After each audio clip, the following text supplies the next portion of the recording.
تمہیں دین کی کیسے قدر ہو؟ تمہارا واسطہ نہیں پڑا، تمہارا اس سے خرچ کچھ نہیں ہوا۔ سلطان عالمگیر سب کہہ دو رحمت اللہ علیہ، بادشاہ وقت ہے، حکمراں ہے دلی کا،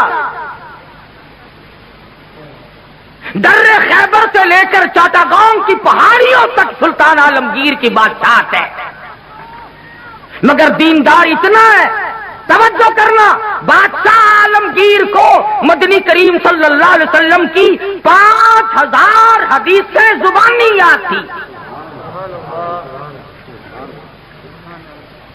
بادشاہ کو 5000 حدیث شریف زبانی یاد تھی۔ اور آج کل کی ہائی تعلیم کے بارے میں تمہیں بتاؤں، کتنے سالوں کی بات ہے، عام خاص باغ میں جلسہ ملتان میں ایک وزیر آیا، تقریر کرنے سے پہلے کہنے لگا پڑھو درود شریف لا الہ الا اللہ محمد الرسول اللہ۔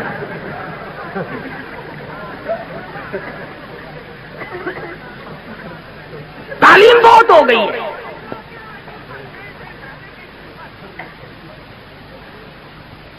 عالمگیر بادشاہ نے 40 علماء بٹھا رکھے تھے جو فتویٰ لکھتے تھے، رات کو فتوے سنا کرتا تھا اور اشکال پیدا کرتا تھا۔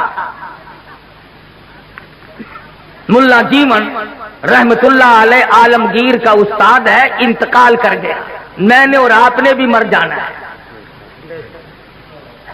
فوت ہونے سے پہلے وصیت نامہ لکھ دیا، فرماتے ہیں میری نماز جنازہ وہ آدمی پڑھائے جس کی تمام عمر میں جب سے ہوش و حواس سنبھالا ہے اس کی ایک دن بھی سفر میں، حضر میں، دکھ میں، درد میں، بیماری میں کبھی بھی کسی حال میں بھی تہجد کی نماز قضا نہ ہوئی ہو۔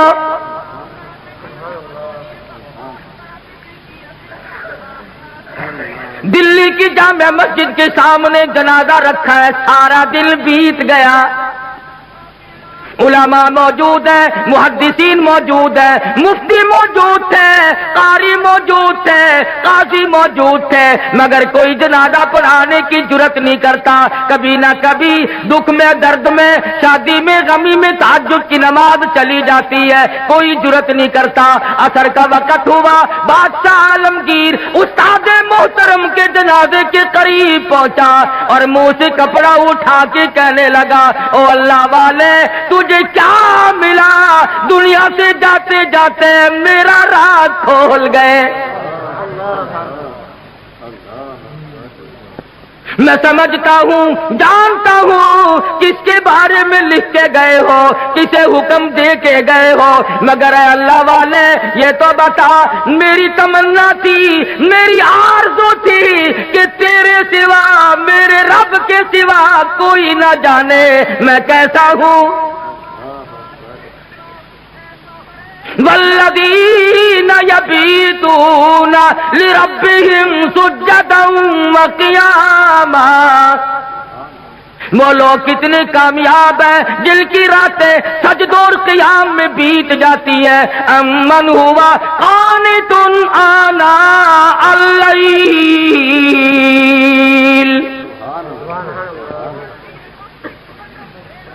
عالمگیر بادشاہ کھڑا ہو کے رو رہا ہے اور کہنے لگا اللہ والے تجھے کیا ملا؟ دنیا میں میرا راز کھول دیا، اب میں بڑا مشکل میں ہوں، اگر میں اپنا راز بچاتا ہوں تیرا جنازہ پڑھانے والا کوئی نہیں، تیرا جنازہ پڑھاتا ہوں تو میرا راز نہیں بچتا۔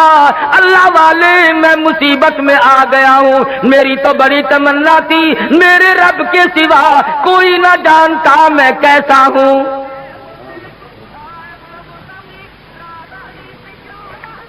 اب میں اور کیا کر سکتا ہوں، میرا اللہ مالک ہے۔ کھڑے ہو کر کے فرمانے لگے او لوگوں صف درست کرو، میں فقیر جنازہ پڑھاؤں گا۔ کبھی بادشاہ ایسے ہوا کرتے تھے، آج لوگوں چودھریوں کی اولاد قرآن نہیں پڑھتی، آڑتیوں کی اولاد قرآن نہیں پڑھتی، شیخوں کی اولاد قرآن نہیں پڑھتی، ملکوں کی اولاد قرآن نہیں پڑھتی، خانوں کی اولاد قرآن نہیں پڑھتی، تھانے دار کی اولاد قرآن نہیں پڑھتی، اے سی کی اولاد قرآن نہیں پڑھتی، تحصیلدار کی اولاد قرآن نہیں پڑھتی، اس لیے کہ اس کو کوئی مقدس کتاب نہیں مانتا۔ ساری عمر میں چودھری نے کبھی بنگلے میں، کوٹھی میں، مکان میں، دکان میں قرآن کو داخل نہیں ہونے دیا۔ ہر چیز مکان میں آئے گی، دنیا دار آئیں گے، چھوٹے بڑے، امیر و غریب، بنگلے میں، ڈیرے میں آئیں گے جائیں گے، مگر اللہ کے قرآن کے لیے داخلہ بند ہے۔ جب تک چودھری مرے گا نہیں قرآن کا داخلہ بند، جب تک شیخ مرے گا نہیں قرآن کریم کا داخلہ بند، جب تک ملک اور خان مرے گا نہیں اس وقت تک قرآن کریم کا داخلہ بند،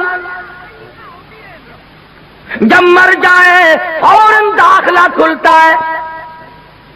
اس مسجد کے مولوی کو بھی بلا کے لاؤ، اس مسجد کے مولوی کو بھی بلا کے لاؤ، ادھر کے طالب علم بھی بلاؤ، ادھر کے طالب علم بھی بلاؤ، چاروں طرف بیٹھے ہیں، قرآن مجید کی تلاوت ہو رہی ہے، مرنے والے کا بیٹا بیچ میں کھڑا ہوتا ہے اور کہتا ہے مولانا او قاری صاحب آج تو اتنا قرآن پڑھو، آج تو اتنا قرآن پڑھو، آج تو اتنا قرآن پڑھو، میرے ابا مرحوم کو بہشت میں ٹھوک کے جانا۔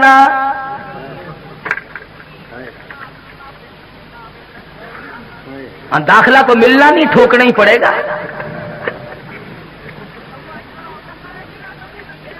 آج قرآن یاد آیا، اس کا مطلب تو یہ ہوا کہ یہ قرآن مردوں کے لیے اترا ہے۔ موٹر کار زندوں کے لیے، ہوائی جہاز زندوں کے لیے، ریل گاڑی، ہوائی تمام سواریاں، تمام سبزی ترکاری، پھل فروٹ، عورت مرد کے لیے، مرد عورت کے لیے زندہ چاہیے۔ اور لوگوں انصاف کرو، ہر چیز زندوں کے لیے، خدا کا قرآن مردوں کے لیے۔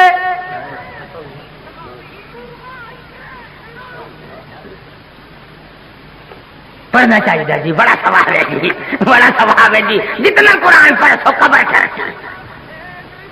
عقل نہیں رہتی آدمی میں بات کرنے کی، اب یہی وجہ ہے نا عقل سکھانے۔ زندوں کے لیے ریل گاڑی، ہوائی تمام سواریاں، تمام سبزی ترکاری، پھل فروٹ، عورت مرد کے لیے، مرد عورت کے لیے زندہ چاہیے۔ اور لوگوں انصاف کرو، ہر چیز زندوں کے لیے، خدا کا قرآن مردوں کے لیے۔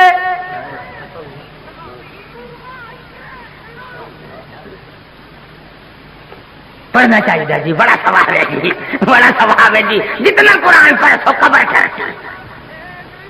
عقل نہیں رہتی آدمی میں بات کرنے کی، اب یہی وجہ ہے نا عقل سکھانے